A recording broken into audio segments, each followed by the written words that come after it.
आज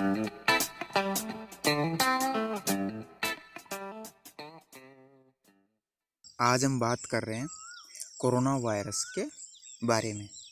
corona virus कैसे फैलता है, कोरोना वायरस क्या है, यह कब फैला, कहाँ से फैला, इसके लक्षण क्या है, इसके सिम्टम्स क्या है, वायरस है तो कौन सा वायरस है, किस प्रकार से फैलता है, इसकी हम जानकारी आपको देंगे। तो हम पहले कोरोना से पहले वायरस के बारे में चर्चा कर लेते हैं, वायरस को जान लेते हैं कि वायरस है क्या। कोरोना को बाद में हम इसके बाद पढ़ेंगे, पहले हम वायरस के बारे में चर्चा कर लेते हैं कि वायरस है क्या। तो बात करते हैं हम वायरस की, चलते हैं, वीडियो को अंत तक ज़रूर देखें। चलते हैं, वायरस क्या है। वायरस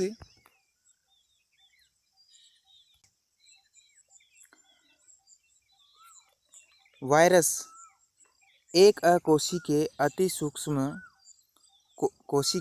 सूक्ष्म जीव है। जीवित कोशिका में ही वंश की वृद्धि कर सकते हैं। ये जब तक मृत है, जब तक ये वृद्धि नहीं कर सकते, क्योंकि ये किसी जीवित कोशिका में जब प्रवेश कर जाते हैं तभी ये अपने वंश की वृद्धि कर सकते हैं, अन्यथा ये नहीं करते हैं। क्योंकि एक मृत वायरस हमेशा मृत रहते हैं और ये किसी जीवित या कोई नमी के टच पर आने से ये अपने वंश में वृद्धि करते हैं। ये न्यूक्लिक अम्ल यानी कि आरएनए और डीएनए प्रोटीन से मिलकर बने होते हैं। क्या? वायरस जो है शरीर के बाहर ये मृत अवस्था में पाए जाते हैं और जब शरीर के अंदर प्रवेश कर जाते हैं तो ये जीवित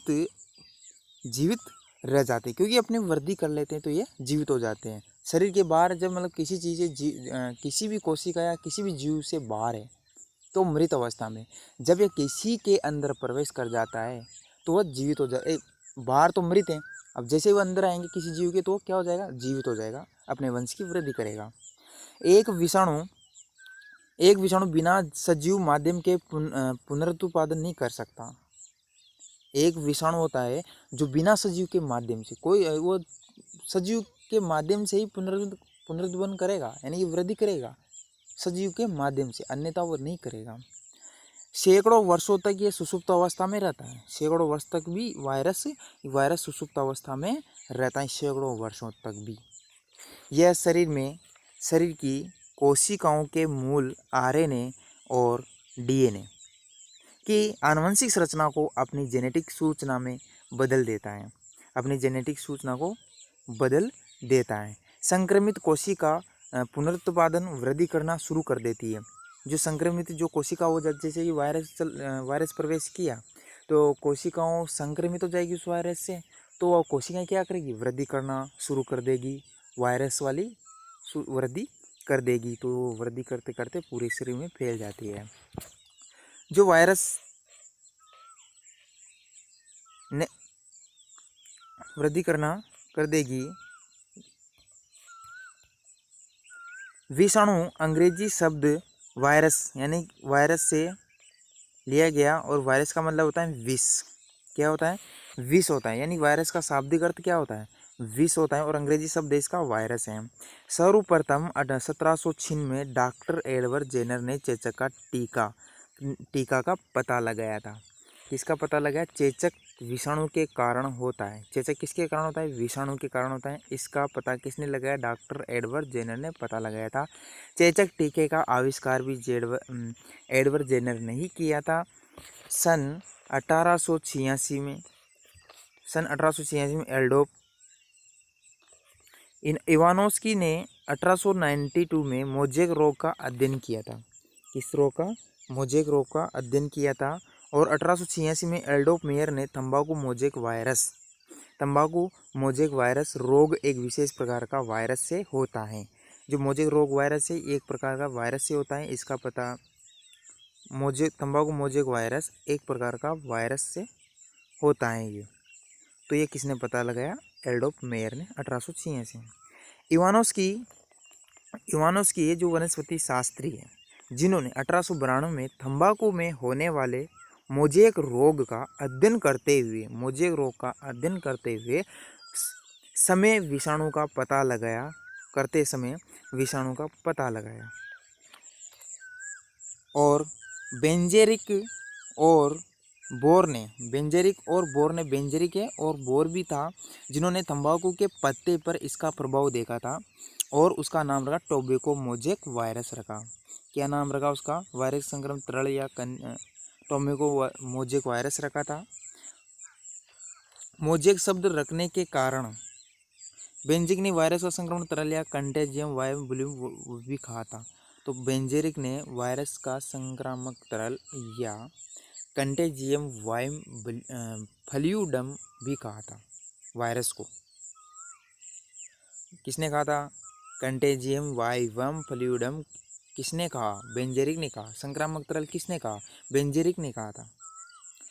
मोज़ेक शब्द रखने का कारण कि मोज़ेक के समान तंबाकू के पत्ते पर चिन्ह पाया और इस चिन्ह के अनुसार विषाणु का नाम टोबैको मोज़ेक वायरस रखा। और कुछ विषाणु लाभदायक और हानिकारक होते हैं। जीवाणुभोजी विषाणु एक लाभप्रद हैं। मोज़ेक शब्द रखने का कारण है कि मोज़ेक के समान तंबाकू के पत्ते पर चिन्ह पाया और इस चिन्ह के अनुसार विषाणु का नाम टोबैको मोज़ेक वायरस रखा। कुछ विषाणु लाभदायक होते हैं और कुछ विषाणु हानिकारक होते हैं। जीवाणुभोजी विषाणु एक लाभप्रद हैं। जो जीवाणुभोजी जो विषाणु होते हैं वो लाभदायक होते हैं। ये जीवाणुभोजी हैजा, पेचिश, टाइफाइड आदि रोग उत्पन्न करने वाले जीवाणु को नष्ट कर मानव की रोगों से रक्षा करता है। कौन? जीवाणुभोजी। हैजा, पेचिश, टाइफाइड आदि रोग उत्पन्न करने वाले जीवाणु को नष्ट कर मानव की रोगों से रक्षा करता है। विषाणु के प्रकार। परपोषी प्रकृति के अनुसार विषाणु कितने प्रकार के होते हैं? पादप विषाणु, प्लांट वायरस, जंतु विषाणु, एनिमल वायरस, जीवाणुभोजी, बैक्टीरियोफेज। ये परपोषी के अनुसार विषाणु 3 प्रकार के होते हैं। ये वायरस ओष्ठ कोशिकाओं के अंदर वृद्धि करते हैं। किसके अंदर वृद्धि करते हैं? ये वायरस होस्ट कोशिकाओं के अंदर वृद्धि करते हैं। ये नॉन लिविंग होते हैं। जो वायरस होते हैं नॉन लिविंग यानी कि अजीवित होते हैं, ये निर्जीव होते हैं, परंतु ये जब जीवित कोशिकाओं के संपर्क में आने से ये लिविंग हो जाते हैं। वायरस में न्यूक्लिक अम्ल पाया जाता है जिसके अंतर्गत डीएनए और आरएनए पाया जाता है। वायरस में न्यूक्लिक अम्ल पाया जाता है जिसके अंतर्गत डीएनए और आरएनए पाया जाता है, लेकिन एक वायरस में कभी भी एक साथ डीएनए और आरएनए नहीं पाया जाता है। कुछ वायरस में डीएनए होता है और कुछ वायरस में आरएनए होता है, परंतु एक वायरस के अंदर 2 यानी कि डीएनए और आरएनए 2 एक साथ नहीं हो सकते। हमेशा एक ही रहेगा, या तो डीएनए रहेगा एक वायरस में या फिर आरएनए ही रहेगा, परंतु एक वायरस में 2 न्यूक्लिक अम्ल नहीं रह सकते। एक ही न्यूक्लिक अम्ल रहेगा एक वायरस में। ये ध्यान रखना जरूरी है। एक वायरस में 2 न्यूक्लिक अम्ल नहीं हो सकते। एक वायरस में ओनली एक ही न्यूक्लिक अम्ल होगा, दोनों में से एक कोई सा भी। एक में डीएनए या फिर आरएनए, दूसरे में डीएनए या फिर आरएनए। एक में डीएनए, दूसरे में आरएनए, तीसरे में आरएनए। ऐसे मतलब एक वायरस में केवल एक ही न्यूक्लिक अम्ल होगा। नेक्स्ट है कि वायरस के प्रकार। वायरस 3 प्रकार से होता है और जो नॉन लिविंग जो होता है, नॉन लिविंग और लिविंग के बीच की जो योजक कड़ी कनेक्टिव लिंक होता है, एक जो दोनों को आपस में जोड़ने का काम करता है। नॉन लिविंग और लिविंग के बीच में एक कनेक्टिव लिंक होता है जो दोनों को आपस में जोड़ने का काम करता है। अब बात करते हैं कि वायरस में न्यूक्लिक अम्ल पाया जाता है जिसके अंतर्गत डीएनए आरएनए पाया जाता है। ठीक है। अब बात करते हैं वायरस के प्रकार। वायरस कितने प्रकार के होते हैं? 3 प्रकार के होते हैं वायरस। कितने प्रकार के? 3। एक तो होता है डीएनए वायरस जो सिंगल स्टैंड का होता है। डीएनए वायरस किस स्टैंड का होता है? सिंगल स्टैंड का होता है। दूसरा है डीएनए वायरस जो ये डबल स्टैंड का होता है, लेकिन यहाँ पर मैंने यहाँ पर सिंगल नहीं आएगा, यहाँ पर डबल आएगा, DUBBLE, डबल स्टैंड का आएगा। यहाँ पर क्या आएगा, डबल स्टैंड का, ये नहीं आएगा, डबल स्टैंड का आएगा यहाँ पर। नेक्स्ट है RNA वायरस, जो सिंगल स्टैंड का होता है, RNA सिंगल स्टैंड का ही होता है। ये वह वायरस है, DNA वायरस जो सिंगल स्टैंड का, ये वह वायरस है जिसके पास सिंगल स्टैंड होता है, उसे DNA वायरस कहते हैं, यानी कि सिंगल स्टैंड वाला DNA वायरस होता है। जैसे कि अरबो वायरस जो होता है वो सिंगल स्टैंड का होता है। ध्यान रखना कि सिंगल स्टैंड वाला DNA वायरस का उदाहरण क्या है, अरबो वायरस। अरबो वायरस सिंगल स्टैंड का है या डबल स्टैंड का है, अरबो वायरस सिंगल स्टैंड का है।